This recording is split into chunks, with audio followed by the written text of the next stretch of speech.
It's all going to zero against Bitcoin.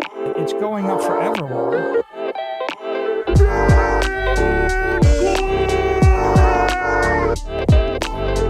You're against Bitcoin, you're against freedom. Yo, welcome to another episode of Simply Bitcoin Live. We're your number one source for the peaceful Bitcoin revolution, code breaking news, culture, matic warfare. We will be your guide through the separation of money and state. And make no mistake, ladies and gentlemen, that's exactly what we are living through these days. The great disintermediation of money, the great disintermediation of information. And in the process of all this disintermediation comes freedom, that sweet, sweet freedom. I think we're going to have freedom, the likes of which humanity hasn't experienced, maybe ever, maybe in a very long time. I don't know how to correctly describe it, but it makes me very, very excited. I will tell you this. I think the world's going to be a much, much better place once the state gets its hands out of controlling money and out of controlling information. I think the world's going to be a much better place because of that. So on today's episode, we are going to talk about Michael Saylor's plans to sell $216 million worth of MicroStrategy shares. And you know what he's going to do with selling those MicroStrategy shares? He's going to buy a whole lot of personal Bitcoin. So Michael Saylor's not only, stacking MicroStrategy's stack, but he's also stacking his own personal stack. And someone actually did the calculations today.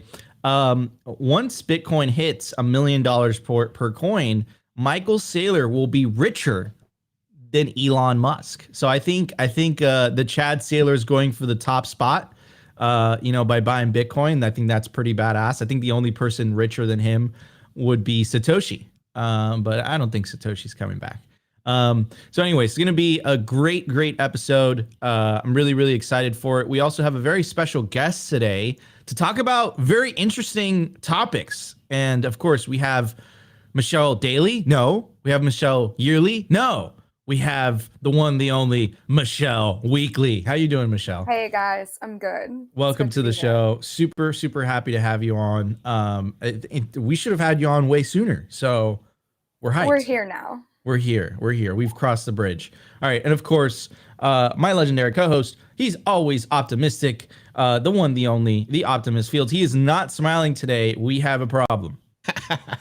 It's my serious game face. And I've literally been waiting for this show. I'm super hyped to have Michelle on this one. We met for the first time at Unconfiscatable in Vegas. And I kind of got a little preface of what this conversation is going to be about. Michelle worked within the beast, guys.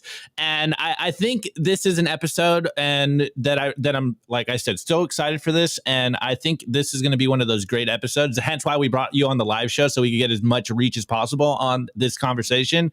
And Nico is unaware of exactly what we're going to be talking about on this one. So I think this is going to be a great one. But before we move on, for those that don't know who you are, Michelle, maybe just give like a 1 minute TLDR of what you did in your past life, and then we can get into the show. Sure. So my background is in computer science. I worked for 10 or 15 years in tech startups. I lived abroad. I ended up in Dubai, working for some tech startups there. And that's where I got recruited to work in foreign direct investment. And that's kind of where the story that you guys all know starts. So I spent a lot of time over in the Middle East, in Asia, in China, working in FDI and kind of in the belly of the beast at the top of the corruption. And in 2018, I burnt out of that. I retired. I came back to Florida and got really, really into Bitcoin, and now we're here.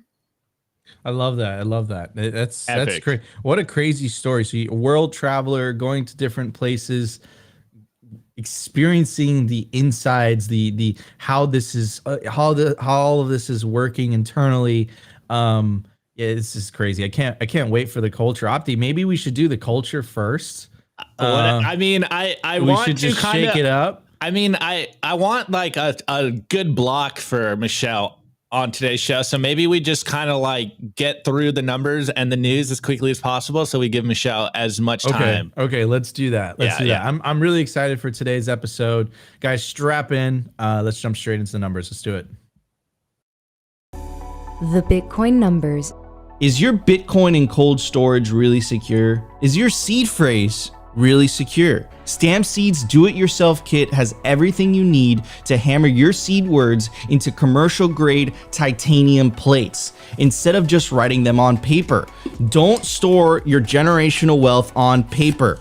Paper is prone to water damage, fire damage. You want to put your generational wealth on one of the strongest metals on planet Earth, titanium. Your words are actually stamped into this metal plate with this hammer and these letter stamps. And once your words are in, they aren't going anywhere. No risk of the plate breaking apart and pieces falling everywhere. Titanium stamped seeds will survive nearly triple the heat produced by a house fire. They're also crush-proof, waterproof, non-corrosive, and time-proof. All things that paper is not, allowing you to hodl your Bitcoin with peace of mind for the long haul. Stamp your seed on Stamp Seed.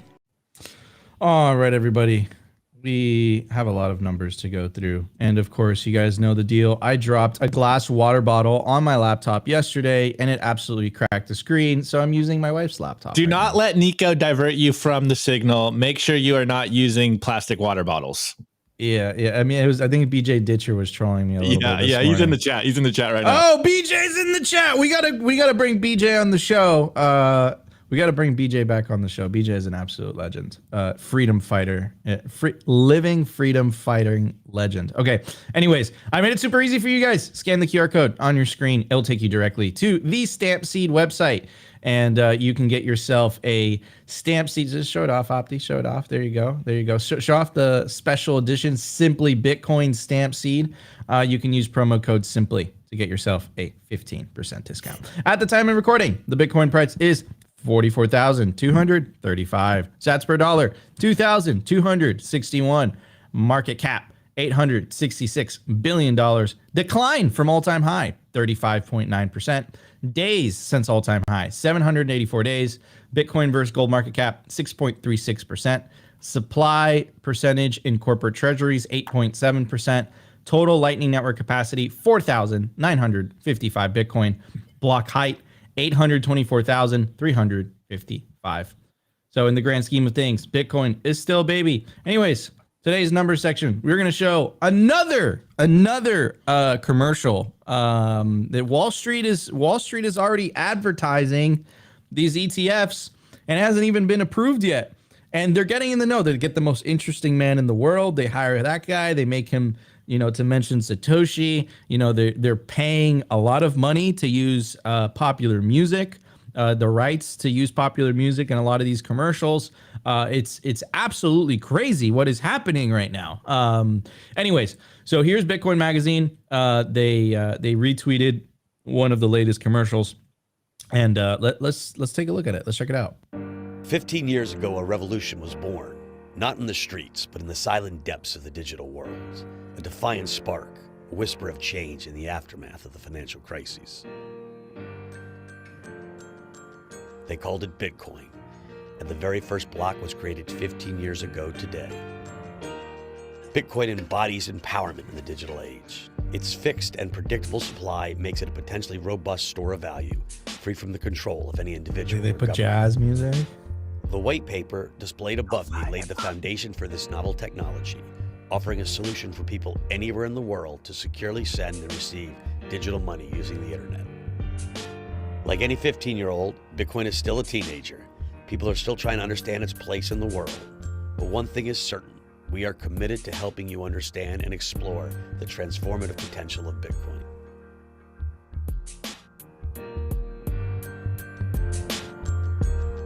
Happy birthday, Bitcoin.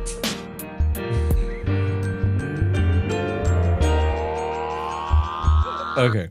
At the end, the only thing that I would say is I wish he just took his arm and just showed his lunar tattoo and just put a Sharpie and just crossed it out and just put a Bitcoin sticker. That would have been amazing. It was good. I mean, we should rate these commercials, Opti. We should do an episode where we rate these commercials. Wait, meme review where we're rating Wall Street memes? Yes, 100%. I still give the top slot to the most interesting man in the world. That one was the most hilarious. Is it the same actor? I don't think it was the same actor. I think they might have gotten what's it called when someone looks a doppelganger? A doppelganger. This is a weird word. Anyways, Michelle Daily. No, Michelle Yearly. No, Michelle Weekly. What are your thoughts on these Wall Street ETF commercials? They're releasing them, and this thing hasn't even been approved. What's the deal with that? Well, that's how you know it's going to be approved, because they've always got the inside track. They're working way ahead of public information. So I think we knew it was happening. Quite frankly, I don't think BlackRock would have even applied had they not already had sort of like backroom deals set up. And the commercials are just the next sort of confirmation of that to me. Gotcha. And let me ask you something. Do you think that has to do with this price run up from like 25, 30K? Is that insiders like kind of front running, or is this all kind of speculation? I don't know. I think to me, the price movement it's not that significant. Like I'm waiting for, let's get 20, 30, 40% swings until I really care. A little bit for ants? Yeah, exactly. Like, who knows?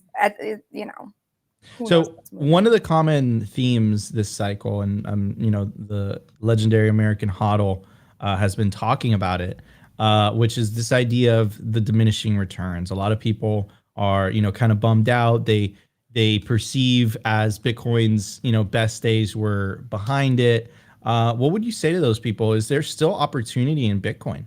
Absolutely. I think the diminishing returns is just clickbait, honestly. Like mathematically, we're still working on a 4-year cycle. I believe strongly in the 4-year cycle. That was like one of the first things I studied. And to me, that explains, the price volatility. I think over a 20, 30-year period, obviously, like historically, we've had an 80% drawdown from each all-time high, and that's changing incrementally, where it's like instead of 83, it's like an 81 and then 79%. So I think over a long enough time frame during each epoch, the drawdown slowly is less and less. But other than that, for me, it all remains intact. Yeah. And another thing, like it's still like, where else are you going to get these types of potential, this type of potential upside and opportunity? I think Saylor proved that, really. I think his MicroStrategy's Bitcoin strategy, Right. It's so funny. Like the first company that adopts Bitcoin as legal tender, they're called, if you translate to English, it's called the Savior. And then the first company that adopts Bitcoin and proving it as an alternative to holding fiat on their balance sheet, the name of the company is called MicroStrategy. Like, I don't know. It's kind of funny. You couldn't have written the script better if you tried. Anyways, Opti, what are your thoughts on this, brother? Yeah, well, that was good. First, on touching on the diminishing returns, I think you guys know my view. I fundamentally think that it's wrong. I think, like kind of what Michelle was saying, that I don't know if I'd call it clickbait, because it's more like, it just seems like negativity. People love to, talk about negative things, and no one's hopeful anymore. Everyone, it's just like cool to be cynical. So I think that's kind of where we're seeing. And of course, we only have like 3 data points on the 3 different Bitcoin cycles. So we have yet to see something different. And so people are just kind of, projecting what the future is going to be based on what the past is. And I really do believe that we're entering in a new era in Bitcoin adoption. Anyways, with that being said, Bitcoin is the supreme monetary asset. And then just kind of talking about that Wall Street ad and the ads in general. First and foremost is like, my thought was like, you guys saw me laughing. I was like, oh, it's Mike Novogratz. Like, okay, all right. It's a Mike Novogratz ad. All right, sweet. I forget what company he's a part of. And like you said, I wish there was a Luna tattoo bit in that. That would have been, I'm telling you. Yeah, it's just like, and then just crossing, like crossing his arm, crossing it out, but just like crossing it out and like putting a Bitcoin. Like, anyways. and then put like ETF letters. Like, yeah, exactly. It's not like actual Bitcoin. It's like Bitcoin. Anyways, on the idea though of like Wall Street doing marketing for Bitcoin, as much as we talk bad about Wall Street on this show, like basically every other episode, that's all we do. We just constantly dunk on Wall Street as much as possible. Actually, any chance we get, we try to dunk on Wall Street. I love seeing them do our marketing for us. You know, I just love seeing them market Bitcoin. They have, you know, they basically have the money printer behind them to do like Hollywood-esque ad for us, and it's just like, it's so beautiful. Here we are. We front run Wall Street. We front run the institutions, and hopefully Bitcoin marketing just goes into overdrive. And it's our job to make sure that they are on point and that they're not basically spreading misinformation. And then us over here at Simply Bitcoin is just showing up every single day and being a part of that marketing, and hopefully waking up the normies and just the shitcoiners as well, and showing them that like, yo, there is Bitcoin and there's everything else. And if you believe that crypto is the future of money, well, you're going to really love Bitcoin because it's the actual future of money. So here 100%. we are. This is where we are in the story. 100%. So guys, before we move on to the news section, I do want to give a shout out to the sponsor of Simply Bitcoin Originals, the Bitcoin Way. We want to give them a very special shout out. So if you guys have any trouble taking self-custody, just onboarding onto Bitcoin, the Bitcoin Way has your back. Take charge of your financial future. Your Bitcoin, your rules. Unlock your Bitcoin's full potential without traditional constraints. Empower your choices with our expertise in self-custody, where privacy and security are uncompromised. They can help you with a wallet, a node setup, inheritance planage. They have a concierge service. You can call them. They could walk you through this. Individuals and businesses, they're privacy focused. So again, if you guys are new to Bitcoin, and if you're looking to put a big percentage of your net worth into Bitcoin and you're uncomfortable on how to set up a node or how to set up a Bitcoin wallet, the Bitcoin Way has your back. Check out their website, and you can book a call with them today. All right, everybody, let's go on to the news. We have a lot to talk about. The Daily News. I want to give a shout out to our sponsor, Foundation Devices. It's self-custody done right. They built a premium grade hardware wallet called Passport right here in the US. It's fully open source and verifiable. It's the most intuitive Bitcoin wallet designed with a UX reminiscent of a simple feature phone. So you will know how to navigate it and use it the moment you pick it up. Get your Bitcoin off exchanges and into your own hands in just a few minutes. Experience the peace of mind that comes with taking ownership of your own keys. After a massive sellout during Bitcoin Miami 2023, the Passport is back in stock at foundationdevices.com. Bitcoin only, open source verifiable, completely air gap security model, gorgeous design craft, premium grade materials. If you're thinking about getting your Bitcoin off exchanges, this is the one for you. Check out the Passport link in the show notes below to learn more. All right, guys, again, I made it incredibly easy for you guys. You could scan the QR code on your screen. It'll take you directly to the Foundation Devices website, where you can get yourself a Passport hardware wallet. Remember, guys, not your keys, not your cheese. You do want to take self-custody of your Bitcoin. We highly recommend the Passport. It's really, really awesome. It's beautiful. It's completely open source. They even have Snake on it. You could play Snake on your hardware wallet. That's pretty cool. Anyways, so get yourself a hardware wallet today, and check out the Passport by Foundation. All right, everybody. So what I want to talk about today is Michael Saylor. He's dumping some of that MicroStrategy stock, which is like crazy because just walk through the mental gymnastics of this. He leverages MicroStrategy to buy more Bitcoin. That makes the shares of MicroStrategy go higher when the price of Bitcoin goes higher. And then when the shares of MicroStrategy go higher, he decides to take some of that off the table without MicroStrategy selling any Bitcoin, so that he can go and buy some Bitcoin himself. Like, what? I wish I had a multi-billion-dollar company I could leverage to buy so much Bitcoin. Holy cow! Now it makes sense why he called his company MicroStrategy. This is like a macro strategy. No, he should rename MicroStrategy to Bitcoin Strategy. Holy shit! Anyways, okay. I got very excited. But this is genius. This is very smart. Shout out to Chad Saylor. Even though he was like, even though we front ran him, as you know, normal everyday Bitcoiners, doesn't matter. Front run's not a word. Apparently, they're telling us in the chat. Front run. Ran. When you could speak 2 languages natively, then talk to me. Okay. I can barely speak one. Okay. Anyway. Me neither. Okay. In all seriousness, so what happened? So check out this CoinDesk article. Michael Saylor commences plan to sell $216 million worth of MicroStrategy shares.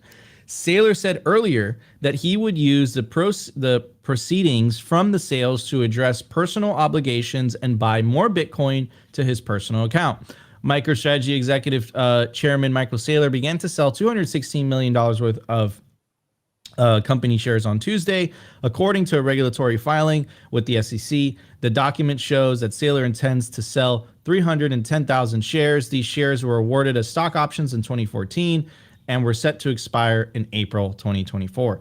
The sales plan was disclosed a couple months ago, with Saylor saying during MicroStrategy's third quarter earnings call that he plans to sell 5,000 shares per trading day commencing on January 2nd and continues over 4 months, subject to a minimal price condition.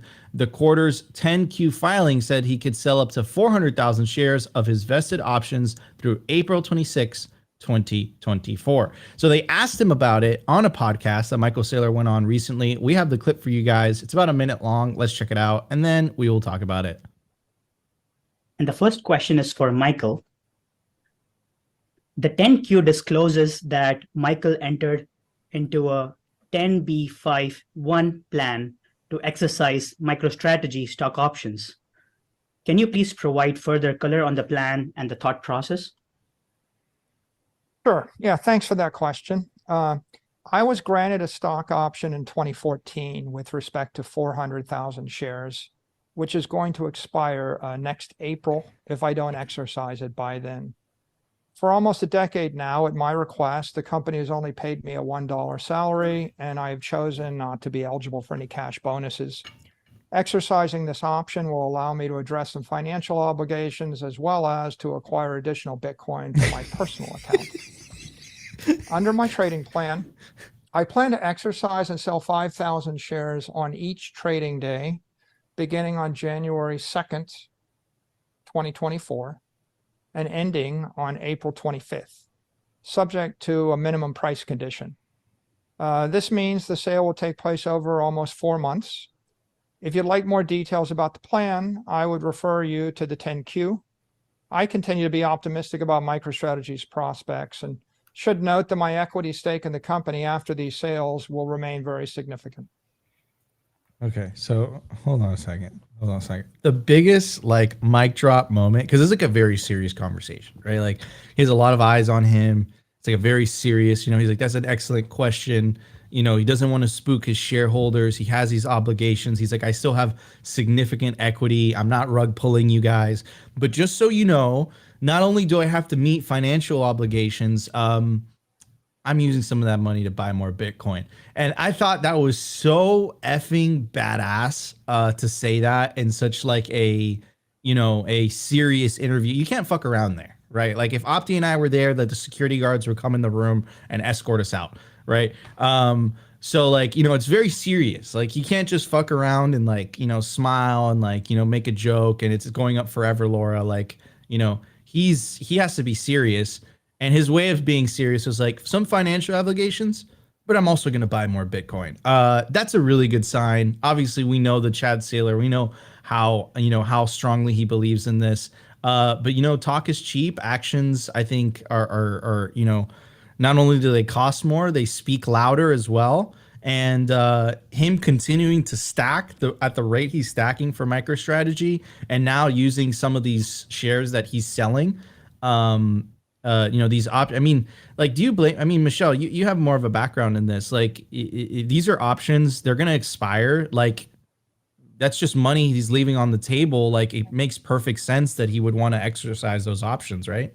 Yeah, it's a normal thing. Normally he would just sell it into dollars and then invest that money. But I think, low key, he's pulling completely out of fiat and putting all of his money into Bitcoin. So he's doing it with MicroStrategy. We've seen how successful that is. And I'm sure he's been doing it personally without broadcasting it. But as you said, this is a really serious thing. And I agree. I think it's awesome that he's just low key, like slides it in, I'm also stacking more Bitcoin. I love it. Yeah. It's classy. It's tactful, without like pulling an Elon saying like, fuck SEC on an interview. Right. But he's still sending a very, very clear message. Like, look, this is where I stand. Right. So I love that. He nailed that interview. Opti, what's your take on this, brother? Yeah, well,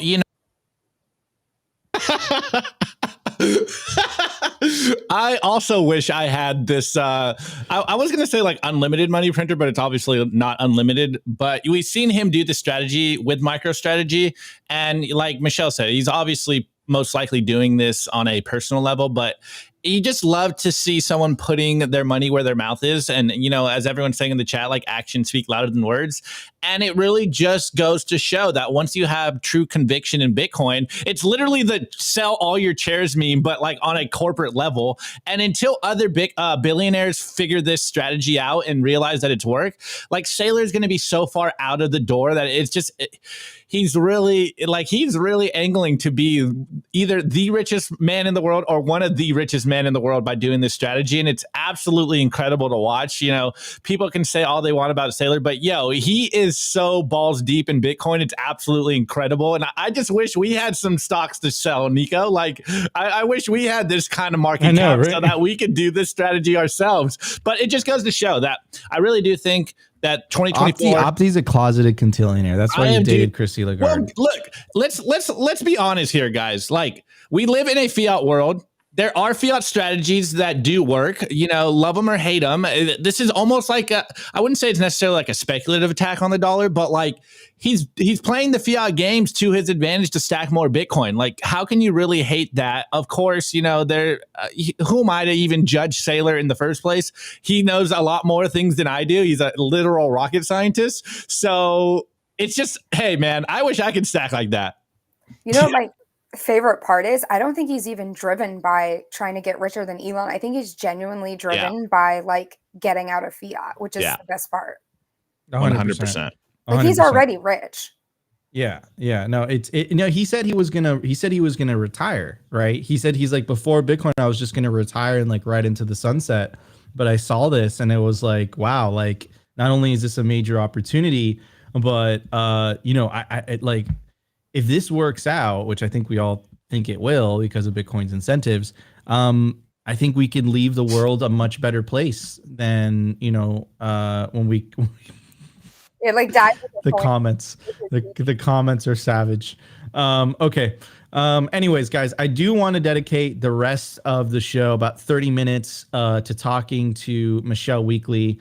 I'm really looking forward to this conversation. Before we do that, I do want to give a shout out to our sponsor.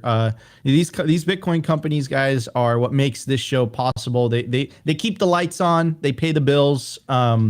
And one of our sponsors is Kaboomrex. That's where Kaboomrex. That's where I buy my Bitcoin miners. They're the most trusted place to buy, sell, and host mining equipment. They're freaking awesome. Their team is amazing. They're absolutely hilarious too, by the way. And you can buy mining equipment with them. You can check out their inventory. You can check the link in the video description, or you could scan the QR code on your screen, and you can connect with a member of their sales team. They make purchasing products easy and transparent. If you're thinking about selling your old ASICs, you can access their vast network of domestic and international customers when you sell your mining equipment with them. What are you waiting for? Check out Kaboomrex today. Start your mining utopia. All right, everybody, let's hit the culture. We have a lot to talk about. The Daily Culture. Brought to you by SwanBitcoin.com. Swan is the best way to build your Bitcoin stack with automated Bitcoin savings plans and instant purchases, serving clients of any size from $10 to $10 million. We love Swan because they incentivize self-custody and dollar cost averaging. What are you waiting for? Visit SwanBitcoin.com today. All right, man. I'm super hyped for this. As I told you guys, I kind of had this conversation with Michelle in Vegas, and we were both thinking like, man, I wish this was recorded. Yeah, and this is why we brought her on. Together? Well, unconfiscatable. Nico, stop spreading rumors here. All right. Michelle, you kind of gave us the TLDR, so maybe just go more in depth on what your past life was. Everyone, the rumor, or rather the speculation and what everyone's been saying on Twitter is that you worked within the World Economic Forum, but you clarified that for me before the show. So maybe tell the people what you were doing, and then we'll go into what radicalized you. Sure. So I did not work directly for the World Economic Forum. I worked in foreign direct investment, which is the ecosystem that surrounds the World Economic Forum. And also to clarify, because there's some confusion, foreign direct investment is not a specific company. It is an industry. It's an industry most people don't know about. I knew nothing about it. I got recruited to work in FDI, and I was like, Googling, like, what is FDI? They don't want you to understand it. Like everything else, they want you just ignorant. So I worked in FDI. Everybody that I had never heard at that time of the World Economic Forum. I was working in tech. I didn't know anything. And then all of a sudden I was surrounded by all these people who really their sole goal was to get invited to the event in Davos. The company that I worked for, we provided consulting services within the industry. It is absolutely as shady as it sounds. And we hosted the World Forum for Foreign Direct Investment, which was like the B or C level event. If you couldn't get invited to Davos, you would attend one of these events. Nico's trolling. All right, great, Michelle. All right, well, I guess the first pressing question is, get this out of here. Let's get serious here. This is some signal here, Nico. The first question, and this is what I asked you in Vegas, is it as bad and corrupt as we all think it is? Absolutely. It's worse. Whoa. Okay. It's worse. It's like, so, okay. What makes you say that? Well, like the shit that you see, first of all, you're not supposed to know anything, right? So anything that we do know is kind of like accidentally leaked, or it's this like super groomed over PR version of information that they let out. What's actually happening is way worse. Like I will tell people all day and without an ounce of hesitation, like the shit that you hear about, well, they're doing this and they do this in order to facilitate that, and kind of here's how, like those explanations that you hear, those are all true, except it's worse.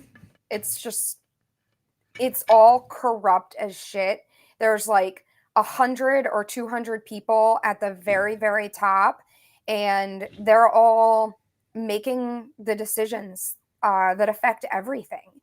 And they're doing it with absolutely no regard for what's good for you or me or the world, the country that they represent, maybe the company they represent if they get a big enough kickback. But for the most part, it's, like an individually driven, like get rich, get more power, get myself invited to Davos. It's so corrupt. Like I'm still trying to figure out how to talk about it in a way that is like digestible and believable. It's wild. So, okay. So let's kind of break down. This is first of all, this is fascinating, and we really, really appreciate you coming on the show, Michelle, Michelle, to talk about this. So a couple things, right? So you say it's a lot worse than what people see like on the news in terms of the 15-minute cities, the whole ESG movement. But what do you mean by a lot worse? Like, is it about power? Is it about controlling people? Could you give, I don't know how much you degeneracy.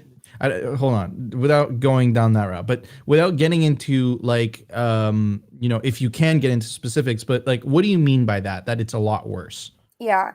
So, okay, there's I'll tell a quick story, and this is one of the stories that I like to use to kind of exemplify or show what I mean. And that is that the decisions that they make decisions based on, personal incentives. They all want to get rich. They all want to get more power. And then what they do is they go back and figure out a way to support the decisions that they've made. So one of the examples that I give is we gave out this massive economic development award. And that award had like hundreds of millions of dollars attached to it. Like whoever received that reward was going to get all this money for development economically. And the decision as to which office of economic development was going to receive the award was made, I am not kidding you, at 2:00 in the morning in a strip club, because somebody wanted to sleep with somebody else. Somebody wanted to sleep with somebody. So we're going to give the award to this guy's office so that we can like wine and dine with them. So they make that decision and then they go back and they just make up all the data to support the decision that they've made. And so I've said a couple times, sometimes people will hear me say, like, I flew from Dubai to Colombia for a photo op.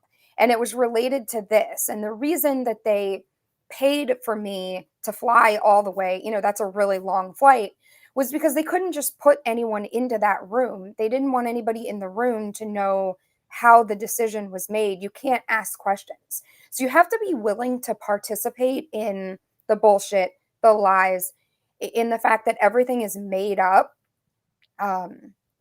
in order to survive, in order to continue to get paid, in order to move your way up. BJ saying it's often done in strip clubs, and it is. They just go out and get wasted and make these really high level decisions, and then they go to the office the next day and like figure out a way to just support the decisions that they want. And let's talk about some of these decisions. So like, and again, like without getting into any specifics and whatnot, like what type of decisions are these? Like, are these like for example, like in the Netherlands, there's that huge, protest and that huge movement where essentially the government was trying to buy up all this farmland because, cows fart and that releases methane into the atmosphere, and then quote unquote global warming, and what, I'm not going to get into that, but the point is basically a government land grab, right? We've seen that throughout history. So are those the types of decisions that you're talking about, the 15-minute cities, the CBDCs? Because that's where I kind of want to go with this in a little bit. So what are those consequential decisions that you're talking about? So I think that's a really good example. And people unfortunately give them, the people making the decisions, the benefit of the doubt, even if we believe, even if we know and understand that they have an agenda that they're trying to support, we assume that there's some level of truth or something that backs the decisions, right? So maybe we know that overall, like, climate change hoax and they're really dramatic about it, but we assume that they have looked at the farming that's happening in the Netherlands, and there's got to be a good reason that they're making this decision, right? Because it's hugely impactful. And for the most part, most of those decisions are not based on anything valid. Like, no, they don't actually have data. If they're showing you data, it's probably super skewed. They make the decisions ahead of time, and then they go back and figure out how to get public buy-in, how to get support, how to make it look like there's any, important or legitimate way to have come to this conclusion. Gotcha. It's very interesting. Incredible. And also, we are on YouTube, so people have differences of opinions on climate change YouTube. So this is one of our guests' opinions. Hey, wait, Nico, before on climate change, but before you can check out the info bar down below and take you directly to the Wikipedia about climate change. Nico, before we go into like CBDCs and stuff, Michelle. And again, you don't have to like name names or anything, but you told me a story about how they like completely faked your resume, and then the unlimited like basically the black card unlimited like money that you had, and I think that's a very like important story to tell. Sure. Okay, so there's two pieces there, and I agree, they're both really interesting. So I got recruited into this role, and I kind of had a bad feeling about it from the start, but they just kept upping the bar as they were recruiting me. They'll pay you more money than you've ever made. You can have a badass title, look great on your resume. You know, we'll help you make up a title. The more important you sound, the more important, you know, you look. And so I eventually gave in. I agreed to take this job. And one of the first things that happened was they wrote a press release about it. And in the press release were a bunch of things that weren't true. So, you know, it seems kind of benign, but what got me was my mom called me and my mom was like, "What is this?" They said I had a master's degree. I don't have a master's degree. I like barely made it through college. They said that I was involved in, you know, some women-owned nonsense, which, sorry, I wasn't. There were just like 3 or 4 things in my bio that they totally fabricated. And then they issued it officially as a press release. And my parents were pretty upset. I went into, you know, our marketing and PR office and I was like, this isn't true. And they straight up deadpan are just like, "Oh yeah, it doesn't matter. Like, you look better the way we wrote it, so we look better." And I should have quit right then and there. I mean, that was, you know, you want to talk about red flags, that was a red flag. But, you know, you give up your life, you change jobs. Like, I wasn't ready in that moment to say, "Oh my God, like, what have I gotten into?" But it was certainly the first of many red flags. Incredible. And then you mentioned on your trips, and then we can go into Nico asking some more questions, because that is also, I think, a very strong point that people seem to forget. Yeah, so I had an unchecked expense account, which sounds really cool. And I got to go a lot of places. I got to take a lot of first class flights. I mean, it's super fiat, but you know, it was nice. And it sounds great, but it just speaks to the absolute like irresponsibility and disregard. One thing I had actually totally forgotten was a thing, and I think I tweeted this. I used to be able to go to an ATM as long as I was traveling. I was in a foreign country. I could go to an ATM, take out cash, and expense the receipt. So I was probably laundering money for somebody. Like, I don't know.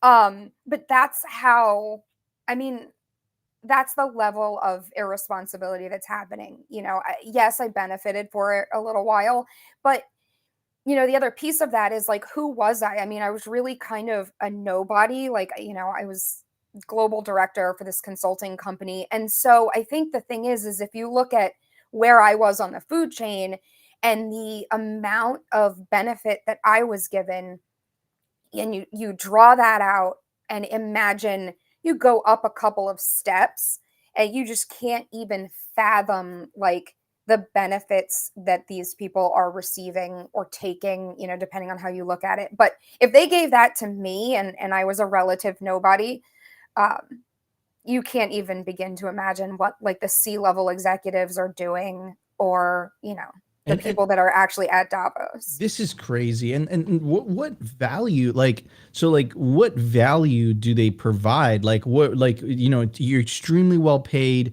You have this basically limitless, like, you know, you could just expense everything. You're traveling everywhere, you know, in luxury. Like, let me ask you something, like, where's the value? Like, what does this company do? Because it sounds like a company, it sounds like an organization. Like, where is this coming? Is this coming from tax dollars? Is this coming from, like, what is the benefit of this? Bribes and corruption. The value that was being created was fabricated. We were providing value in exchange for money. You call it money, you can call it a legitimate invoice for services provided. Ultimately, it's bribery and corruption. So somebody would, you know, come to us and say, "We need to open a new headquarters. We need to expand offices. We need to hire 1,000 people to, you know, for this type of role or whatever. And here's what we want to do. Here's the end goal. So help us get from A to B." And so we would provide the data. There are other companies providing other similar services. PR strategies. There are entire media companies printing propaganda, and there's this like cooperative effort when somebody has enough money and they want to make a decision and they need the support for it.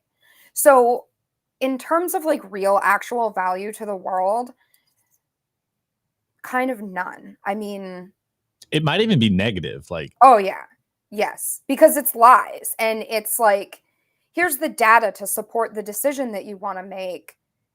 Nobody asks, like, is that data real? Like, how is it vetted? Where does it come from? Like, nobody cares. It's just, it's about money. You know, this is a whole separate story, but we did a lot of business in China, and we took tours of the ghost cities. And one of the first tweets that I wrote about some of this stuff, I put up a bunch of pictures of the tours that we did of the ghost cities. And I'll never forget, like, realizing in my head, and I wrote, like, the last tweet in that thread is, we all went home and pretended it had never happened. Like, we went home and pretended that there was 40% occupancy in the buildings that were completely empty. Because if you didn't go home and keep your mouth shut, you didn't get paid. So that's how the game works. That's absolutely, this is yeah, it's BJ put it in the chat, like my head is exploding. Yeah, it is totally exploded. It is totally exploded. And look, I'll say this, like, does this surprise me? No. I'm like, I've said this many times on the show, I'm originally from Venezuela, so I've seen corruption. But like corruption at these heights and these levels, because this is like the top echelon of the world, essentially. Yeah. This is insane. And what makes it worse is essentially that these people have real power to affect the lives of millions of people all around the world. And from what I'm understanding on with this conversation is, it's really to benefit themselves, and they're hiding behind this veneer of like, we're actually trying to save the planet. Like, we're actually trying to make the world a better place. But you as an insider, you saw the, you know, it's just degeneracy. And it's not really about saving the planet and saving the world and making the world a better place. It's really about power and money at the end of the day. And they use these quote unquote noble causes. They've co-opted them in order to obfuscate what is really going on. And this is crazy, Michelle. I'm stunned. So this is a Bitcoin show after all. And I do want to, yeah. What, maybe before we go there, Michelle, before everyone calls you a spook, what radicalized you and how did you turn away from this and find Bitcoin? And then we'll go into the Bitcoin stuff. Yeah, I get that a lot. I was in DC for 12 years before. Oh God. I know. So yes. Look, I worked in tech. I have seen a lot of stuff. I tweet about it sometimes. And I was absolutely a part of the matrix. But what broke me out was all of the lies. Like, I didn't know what fiat money was. You know, I didn't understand like all of these macro conversations that we had. Like, I was never having those conversations. I really just I stayed in my lane. I had a great career working for tech startups, and I thought I was doing well. Like, I went to Dubai. It was really exciting. And then I got recruited into this role that we're talking about. And that is what really radicalized me. There were a few things that had happened during my time in DC that pushed me like super hardcore libertarian. But seeing on the inside how much of everything, you know, I think, Nico, like you said, we know that this is happening kind of in certain countries, you know, on the local level, maybe less so on the local level, but we know that this is happening at some scale around the world, especially in certain industries. But to understand that this is happening at the absolute highest level is really, really mind-blowing. And that fully radicalized me. I mean, it was a long journey. I mean, I think I was heartbroken more than anything, first and foremost, because it's like, what the fuck do I do now? Like, how do you like live? What do you do? Like, the role that I'm in right now, I'm working for a great company doing product development. This is the first job I've had since that job, because I was doing my own marketing and product development consulting. I refused to work for anyone. I just felt like I couldn't trust anybody. So I don't know. That was kind of long-winded. I don't know if I answered you, but You absolutely did. Yeah, you can't see all of that and not become radicalized. You either participate or you become radicalized and then hopefully speak out and be honest. I wasn't really sure. I spent several years processing all of this and like not talking to anybody about anything because I didn't think that anyone would believe me. I mean, even in retrospect, some of the stories I tell, I'm like, did that really happen? Like, yeah, that happened. I'm not even exaggerating. But 2020 was really pivotal for me because I started saying very early on, I had all of these friends and former colleagues in China, and I was watching very closely what was happening there, and then in Italy and Europe. And I was like, it's going to happen here. It's going to happen here. And people thought I was crazy. And then it happened here in the United States. And I think that obviously woke a lot of people up. But what that did for me was, I don't want to say give me credit, but it sort of put me in a position where a lot more people were willing to sit down and say, okay, what did you say happened? Because before, I thought there was no way that could be true. But now that we're seeing the lockdowns and everything that they did through COVID, I'm willing to believe, that there's probably more to the story here. So the job really radicalized me. And then COVID sort of helped me, I guess, get the courage to discuss it as like openly and honestly as I do now. Yeah, and I've heard that story before, but I saw someone ask in the chat, how do I make my own seed phrase? I'll do it Monday. Check out the Bitcoin way. We just promoted them. They'll walk you through. They'll handhold you through this entire process. So back to the conversation, Michelle. Yeah, I mean, I think my personal experience, and I haven't been as public with it. But there was a series of events in 2008 that affected my family, not only financially, but in the political sense, that really, really made me jaded to the system. And then fast forward 10 years later, that blatant, in your face, because they don't, Michelle, I think we could both agree that they don't even hide it anymore. Like, it's kind of like 10 years ago, 5 years ago, they at least made an attempt to obfuscate it. Right. But now they feel so emboldened that they're just like, look, guys, this is what it is. Like, comply. There's two tiers of justice, right? If you have certain political viewpoints, you get treated a certain way.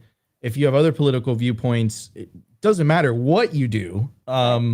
Everyone looks the other way. So it's just crazy. Okay. So we are a Bitcoin show. And I do want to leave it on a positive note, right? And I do call the World Economic Forum on Simply every time I refer to it as a Quintillionaire conference, because I think all of this is possible via fiat. I think that if fiat goes away, it's not that corruption is going to go away completely. I think corruption is innate in human nature. But I think that it's definitely going to take away this decadence, this excessiveness. I mean, the recently elected president of Argentina refers to this all the time. He literally says, he's like, the decadence of Argentina of these last 50 years, it's over. There is no money. And look what happened. He started cutting costs, cutting these things, and guess what happened? Things started to improve. Oh, well, you look at that, right? And then also the machines attacks. And when I refer to the machines, I really refer to the propaganda machine. So and again, like I'm talking about the legacy corporate media, their reaction towards basically anybody that attacks these institutions, the reaction towards El Salvador choosing to use Bitcoin as an alternative, the reaction towards Michael Saylor initially, the reaction towards Argentina, basically anybody that is trying to choose an alternative system, whether that alternative system is choosing to consume alternative media sources, right? They want to censor the internet, or whether that alternative system is using a non-fiat money, they freak out. They get really, really, really scared. So my question to you, Michelle, since you were in the belly of the beast, so to speak, is Bitcoin going to fix this? Is Bitcoin the solution to this? Is Bitcoin going to clean out a lot of this incompetence and corruption at these the highest levels of government, of power, really? That's the way to describe it. Bitcoin gives me a lot of hope. It genuinely does. You asked me earlier about, what value were we providing, the company that I was working for, and we weren't providing any value. And I believe that that's what Bitcoin fixes. It incentivizes value for value economies and, disenables, I don't know if that's, it will disallow for so much of this to happen, because you will be required to provide value. And so if you're not providing value, it's sort of, you'll get done away with. And it actually gives me genuinely so much hope. I think there will always be corrupt people, but if we defund them, they will have, very little power, and it won't matter.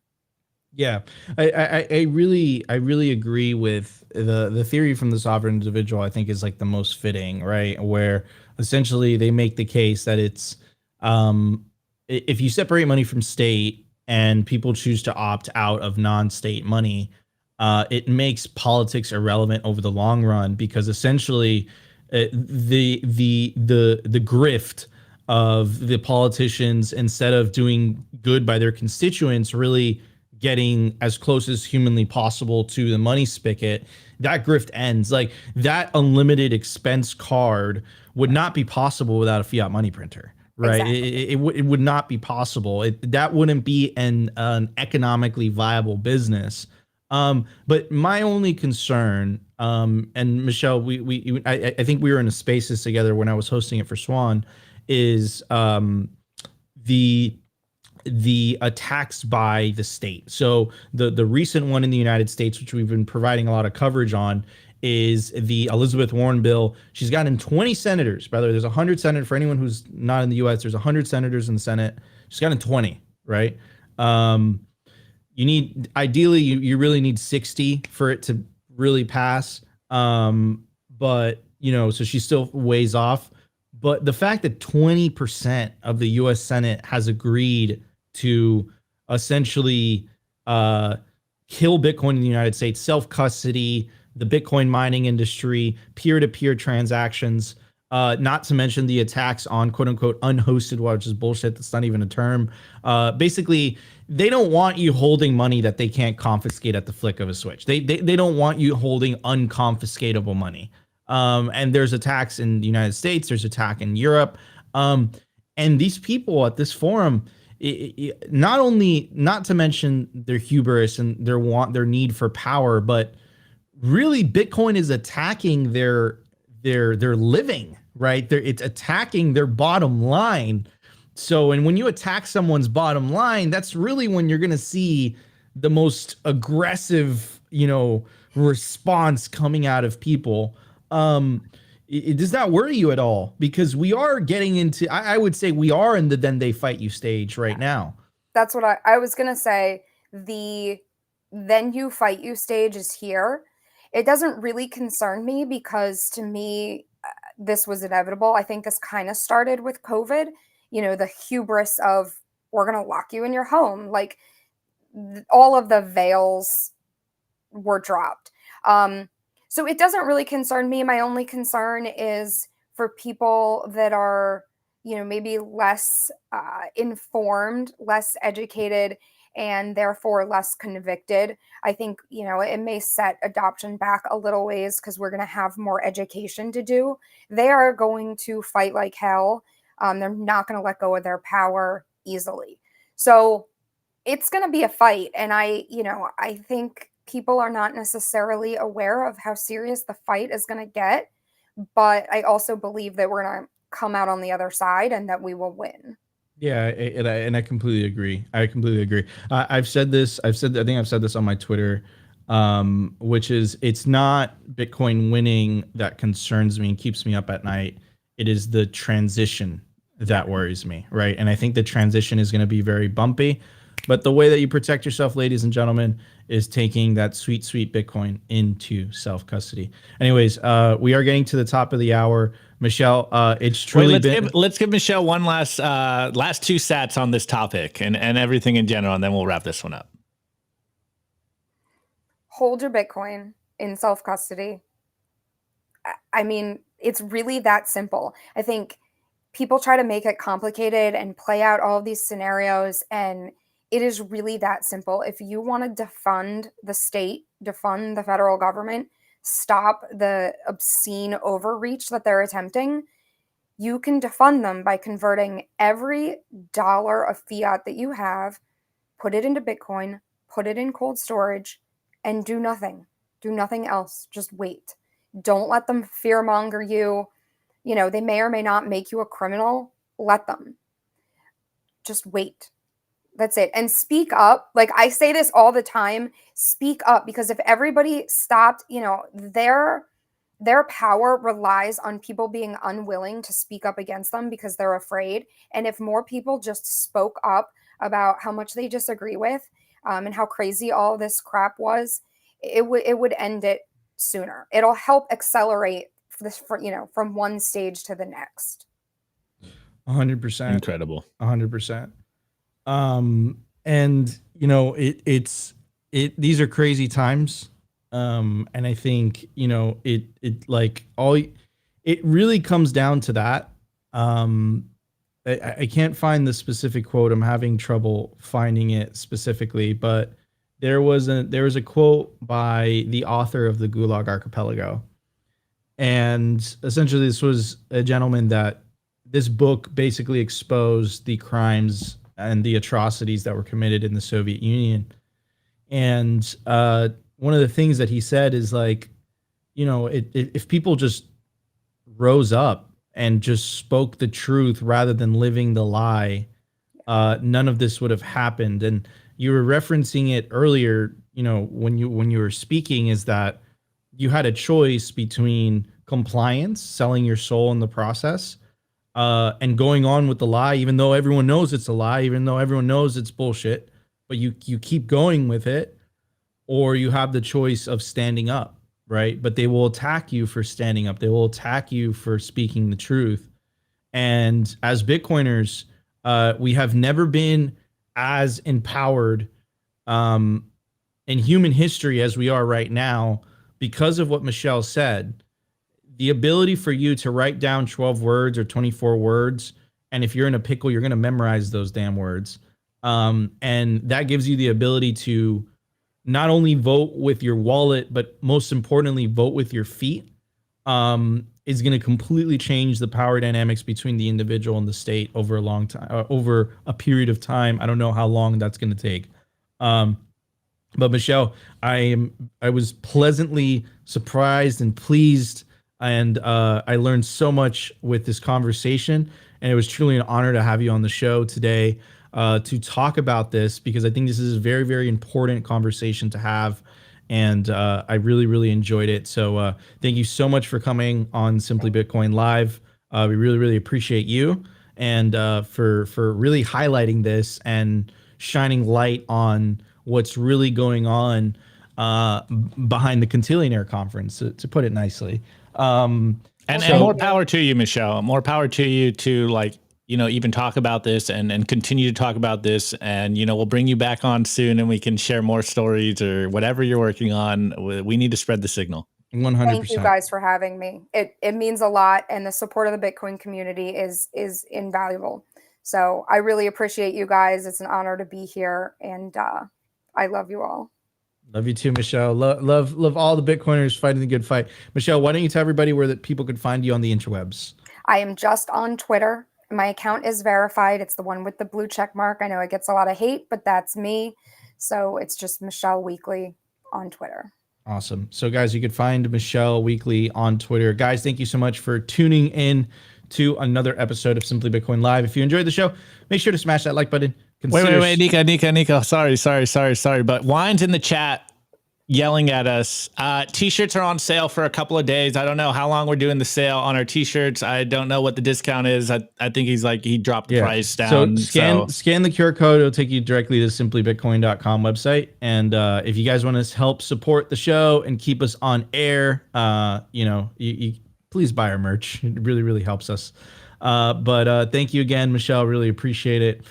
Guys, that was our show. Like I said, before Opti rudely interrupted me, smash that like button. Consider subscribing if you feel like we provided you value. But the number one thing you could do to help push the peaceful Bitcoin revolution is share Bitcoin content. Wake people up. Remember, guys, I think it was the great Andrew Breitbart that said this, right? Politics is downstream from culture. If you want to take over the politics, you got to win over the culture. And we do that by making more content, making music, making art, winning over the hearts and minds of the masses, and reminding them that it's not left versus right.